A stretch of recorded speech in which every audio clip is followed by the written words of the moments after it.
Hello guys! Welcome back to our vlog. Today, i-feature namin yung mga shop na binabalik-balikan namin ni Wifey dito sa Japan.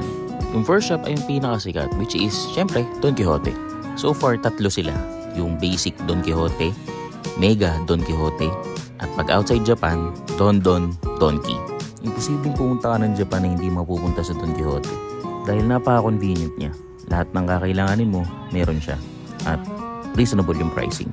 Naging takbuhan na rin siya ng mga foreigner na gusto mag-uwi ng souvenir galing Japan kasi nga matagal siyang bukas at may 24 hours ng bukas. Kahit hindi siya yung pinakamura at hindi rin siya yung pinakamahal, quality pa rin naman yung mga binibentang gamit ni Don Quijote. Kaya talaga nakakaaliw maglibot-libot at minsan may mga nagpapabili na rin. Take note na lang din na hindi lahat ng Don Quijote pare-pareho. May ibang Don Quijote mas mura, mas maliit, o mas konti yung laman. Meron din silang mga consistent items na available sa lahat ng branches. Ilan nga doon ay yung skincare, snacks, at sanitary items.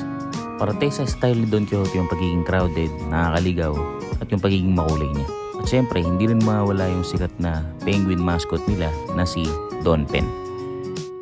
Yung next shop na i-feature namin ay si Daiso. Safe i-assume na mas maraming branch si Daiso kaysa kay Don Quijote dahil kahit saan kami pumunta sa Japan, may nakikita kaming Daiso. At may available na Daiso products sa mga convenience stores nila. Si Daiso ay quality na 100 yen shop. Pag walang presyong nakalagay sa item, automatic 100 yen yun, plus 10% na tax.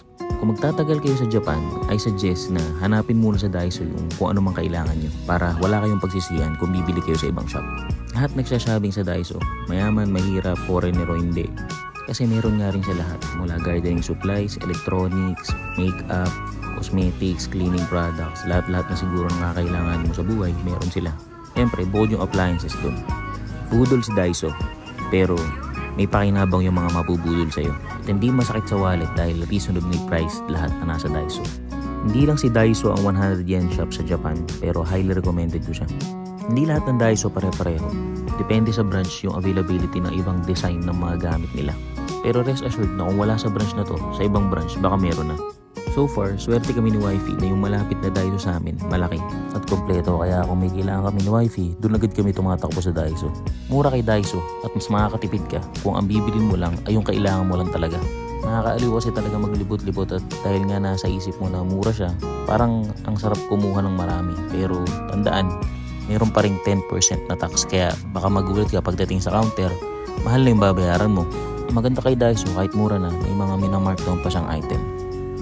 Yung mga pinamili ko na yan na air pump pang bike, cellphone holder, trash can, at yung melon bread na yun, less than 1,000 yen. May warranty pa. Kaya talagang okay na okay kay Daiso. Yung next shop na i-feature namin ay yung Hama Sushi, which is known as the budget-friendly sushi sa Japan. Depende sa type ng sushi yung presyo. Bawat order ay 2 pieces ng sushi, kahit sa pinakamurang sushi nila yun. Readily available yung condiments at hot water dahil sushi place siya. Kailangan mainit muna yung laman ng tiyan mo bago kumain ng sushi. Contactless at self-service ang Hama Sushi. O-order ka lang sa tablet na provided sa table mo at darating yung item na in-order mo dyan sa trucks na yan. Bukod sa sushi ay marami pang ibang pwedeng kainin sa Hama Sushi tulad ng french fries at ramen.